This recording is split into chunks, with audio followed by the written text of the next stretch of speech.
तो हेलो दोस्तों, नमस्कार। आज मैं आपको एक वीडियो दिखाने जा रहा हूँ। इसके बाद मैं इस पे बात करूँगा। तो अब पहले आप ये वीडियो देखिए, फिर इसके बाद इस पे बात करते हैं। मंदिर के सामने मुर्दा गाड़ दिया, कल आगे गाड़ देगा, परसों कहेगा तुम्हारे घर के अंगना में गाड़ देंगे। अलग हम लोग साली मार थान में काहे मुद्दा दिया? कौन मुद्दा दिया? मियां सब मुद्दा काहे मुद्दा उस लोग हम लोग के मंदिर में? यहाँ से नहीं आया मंदिर में घुस के चल दिया काहे मुद्देगा? हाँ, वो काली माँ का मुखड़ा बिक देता है, पेशाब कर देता है। सिंदूर था, ईंट था, उसको फेंक दिया। वहाँ सिंदूर था, ईंट था, उसको फेंक दिया, वहाँ बाथरूम कर दिया। कहता है कि ज्यादा बोलेगा तो फिर कुछ भी हो सकता है। क्या हम जो यहाँ रहते हैं, क्या यहाँ नहीं देखता सरकार? क्या कैसे रहते हैं, नहीं रहते हैं? यहाँ जो आज ये मंदिर के सामने मुर्दा गाड़ दिया, कल आगे गाड़ देगा, परसों कहेगा तुम्हारे घर के अंगना में गाड़ देंगे। कल हम उसके बाद हम लोगों के हाथ भगा देगा। आप वीडियो देख लिए होंगे और इस वीडियो में देख रहे होंगे कि कैसे मुस्लिम लोग जो हैं, जो रोहिंग्या मुसलमान हैं,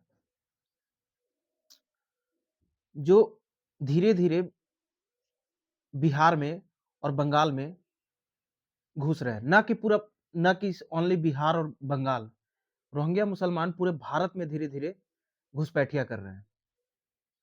आप इस वीडियो से अंदाजा लगा सकते हैं। ये वीडियो जो है, वो बिहार के कटिहार जिले का एक गाँव का है। और उसमें लोग कह रहे हैं कि यहाँ पे मुसलमान आते हैं और वीडियो में आप देख रहे हैं कि कितनी घिनौनी जो है काम कर रहे हैं मंदिरों के सामने। हमारे जिसे हम पूजते हैं उसके सामने। और इन लोगों को हिम्मत कैसे हो रहा है? क्या सरकार को इस पे निगरानी नहीं करना चाहिए? क्या सरकार को इस पे सोचना नहीं चाहिए कि जो भी रोहिंग्या मुसलमान जो बांग्लादेश से आ रहे हैं, जो बाहरी इलाका से आप देखिए, पूरा बंगाल चाहे बिहार, कटिहार भी जो है लगभग अ, बांग्लादेश के बॉर्डर की तरह ही उधर ही बांग्लादेश से सटा हुआ है और बंगाल से, वेस्ट बंगाल से सटा हुआ है। तो इसलिए ज्यादातर रोहिंग्या मुसलमान जो है वो बंगाल में भी हैं और बिहार में भी कुछ-कुछ घुसे हुए हैं। और सरकार को इस पे संज्ञान लेना चाहिए।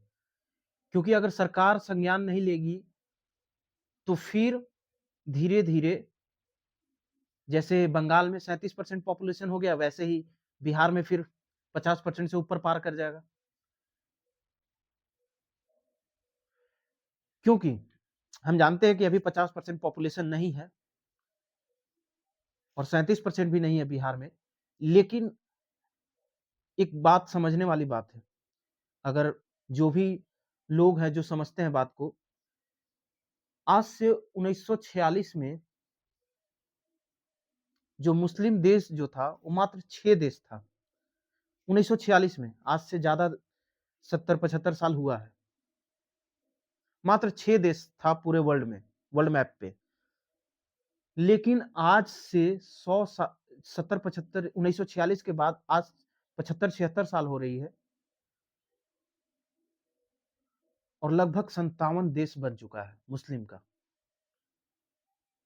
तो आप समझ सकते हैं कि इनमें कट्टरपंथी कितना होगा, इतना इनमें कितना जुनून होगा जो अपने धर्म को बढ़ावा देने के लिए।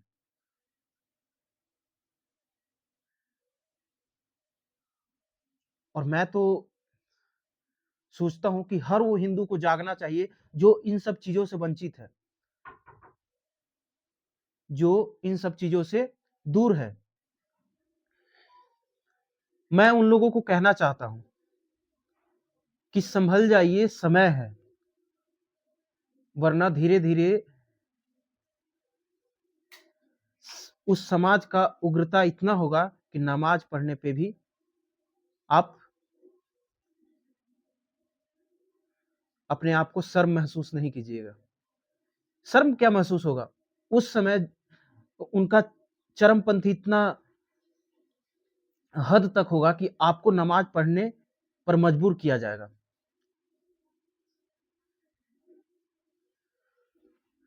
हमें समझने वाली बात है कि एक मतलब बहुत गहराई से सोचने वाली बात है कि अगर इंसान नहीं समझा, नहीं सुधरा, जो हिंदू है खास करके, भारत में नोआखाली में क्या हुआ था वो हर कोई जानता है। जब भारत आज़ाद हो रहा था, जब भारत और पाकिस्तान के बीच बँटवारा हो रहा था, तब नोआखाली में क्या हुआ था हिंदुओं के साथ, क्योंकि वहाँ पे हिंदू मात्र 20% थे और मुस्लिम की जनसंख्या लगभग 70 से 80% थी। और वहाँ पे हिंदुओं के साथ क्या किया गया था, वो हर कोई जानता है। और फिर भी उस इतिहास से अगर इंसान नहीं सीख रहा है, तो फिर हमें और एक बहुत बड़ी हम जो है, हम एक बड़ी हादसा की ओर जा रहे हैं। क्योंकि ये आपको आने वाले 20 से 25 सालों में खा जाएँगे। ज़्यादा दिन नहीं है जब आपके द्वार पे खड़ा होंगे वो चरमपंथी, जो आपको नमाज़ पढ़ाने के लिए मजबूर करेंगे। क्योंकि बंगाल में आप देख ही रहे हैं कि ममता बनर्जी अपने वोट बैंक के लिए क्या कर रही हैं। ममता बनर्जी सरकार तो लज्जा से डूब चुकी है। उन्हें सिर्फ अपना वोट बैंक चाहिए, उन्हें अपना सिर्फ सरकार का सत्ता चाहिए। उनकी एक सत्ता चाहिए जिससे वो अपनी कुर्सी पे बैठे रहें। बट उन्हें ये नहीं मालूम कि आने वाला समय में उनको इसी सत्ता से उठाकर फेंक दिया जाएगा, जब चरमपंथी हद से ज़्यादा गुज़र जाएँगे। जब उस मानसिकता के लोग जब उस राज्य में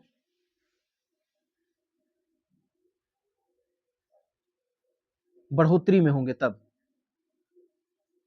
तो सोचने वाली बात है, उन्हें समझना चाहिए, क्या बांग्लादेश, क्या जो है बंगाल, वेस्ट बंगाल हिंदुओं के लिए नहीं है?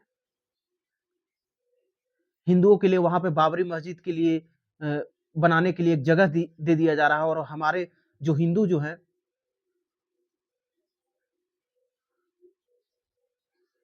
जो जगन्नाथ रथ यात्रा निकलता था 100 साल 500 साल से, हजारों सालों से, उसको रोक दिया जाता है। आप मस्जिद बनाइए लेकिन आप रथ यात्रा नहीं निकाल सकते, क्योंकि यहाँ पे वोट बैंक हमको चाहिए। तो बंगाल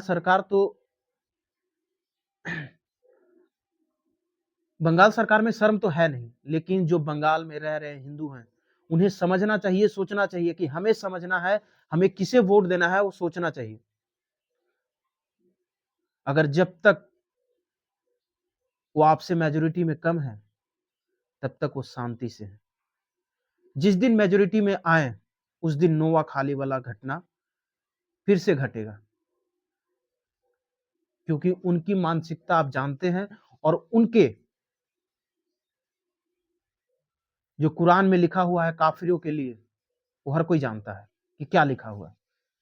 अगर आप नहीं जानते हैं तो जानिए और इस पे विचार कीजिए। और बंगाल में जो वोटिंग होगा, जो इलेक्शन आने वाला है, मैं उन सेकुलर हिंदू से भी कह रहा हूं कि आज आप सेकुलर तब तक है जब तक आप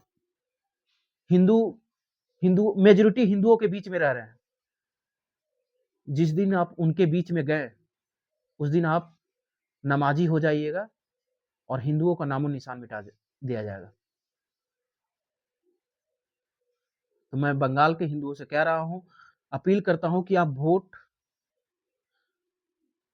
सोच समझ कर दीजिएगा। अपना वोटिंग आपका राइट है, आप सोच समझ कर दीजिए, और किसे वोट देना है ये भविष्य को तय करके दीजिए, क्योंकि यही वोट आपका भविष्य तय करेगा। और जब तक आप वोट नहीं दीजिएगा वैसे पार्टी को जो आपके लिए सुरक्षा प्रदान कर रहा है, तब तक आप सुरक्षित नहीं हो पाइएगा। बाकी आप समझदार हैं। तब तक के लिए जय हिंद, जय भारत।